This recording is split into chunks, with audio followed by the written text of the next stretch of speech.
भाजपतला भरत गोगावले यांना झेंडावंदन करण्याची संधी मिळावी अशी मागणी मुख्यमंत्र्यांकडे करणार असल्याचं उदय सामंत यांनी म्हटलंय। त्याला गोगावलेंनी पाठिंबा दर्शवलाय।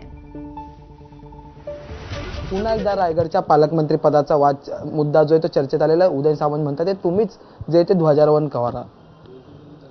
आपल्या प्रत्येक पक्षाच्या नेते मंडळांना, कार्यकर्त्यांना, सगळ्यांना असं वाटतं की आपल्या माणसाच्या हातून ध्वजारोहण व्हावा।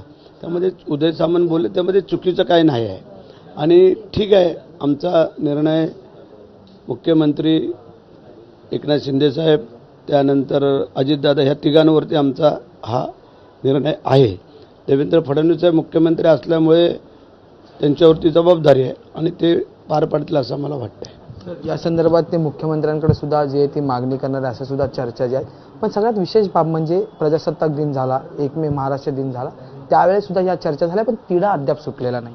म्हणणं आपलं बरोबर आहे, तिढा सुटावा यासाठी सगळ्यांचे प्रयत्न चालू आहेत आणि मला वाटतं कदाचित 15 ऑगस्टच्या अगोदर हा तिढा सोडवला जाईल आपल्या या तिन्ही नेत्यांच्या बरोबर असं वाटतंय। शिवसेनेत एवढं मोठं एकंदरीत उठाव झाला, त्याच्यानंतर भरत गोगावले अग्रेसर पुढे होते, मंत्रिपदाच्या चर्चा होत्या, त्याच्यानंतर पालकमंत्रीपदाच्या। गोगावले नेहमी संघर्षातच आम्हाला का पाहायला मिळतात? मग सांगितलं ना, आम्ही शिवाजी महाराजांचे मावळे आहोत आणि त्यांच्या भूमीमध्ये असल्यामुळे शिवाजी महाराजांना जे काही मिळालं ते संघर्षाशिवाय मिळालेलं नाही। तसं कदाचित आमचं असेल आणि त्याप्रमाणे होईल असं मला वाटतंय। पण हा संघर्ष यंदा स्वातंत्र्य दिनानिमित्त तुम्हाला स्वातंत्र्य मिळेल का स्वतःचा एक पालकमंत्री? असं वाटतंय।